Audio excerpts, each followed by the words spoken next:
आणि यानंतरची अपडेट आहे वसई विरारमधून। वसई विरारमध्ये बहुजन विकास आघाडीला स्पष्ट बहुमत मिळाले। बहुजन विकास आघाडीच्या 115 जागांपैकी 71 जागांवर विजय झालाय। भाजपने 44 जागा इथे जिंकलेल्या आहेत। ठाकरे गट शरद पवार गटाला इथे खातही उघडता आलेलं नाही।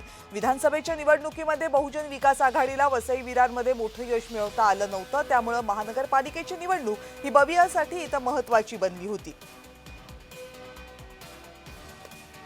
महानगरपालिकेच्या निवडणुकीमध्ये 16 नंबर वार्डातून निलेश चौधरी विजयी झालेले आहेत। भाजपाचे ते उमेदवार होते। सर, काय सांगाल, विजयी झालेला आहात, कशा प्रकारे आता तुम्ही जी कामं करणार आहात, कशा प्रकारे हा एक विजय तुमचा कार्यकर्त्यांचा विजय? भारतीय जनता पार्टीचा हा विजय आहे।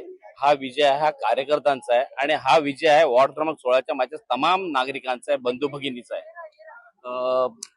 बवियाचे माजी महापौर होते, त्यांनी एक वाक्य म्हणून गेले होते तुमच्या प्रचारामध्ये, त्याच्यामुळेच हा कायापालट झालेला आहे की? देवाला काळजी असते आणि देव हा सर्वश्रुत आहे। या देवाने सर्वांची काळजी घेतलेली आहे, तशी माझी काय पुरे जनतेची काळजी घेणार।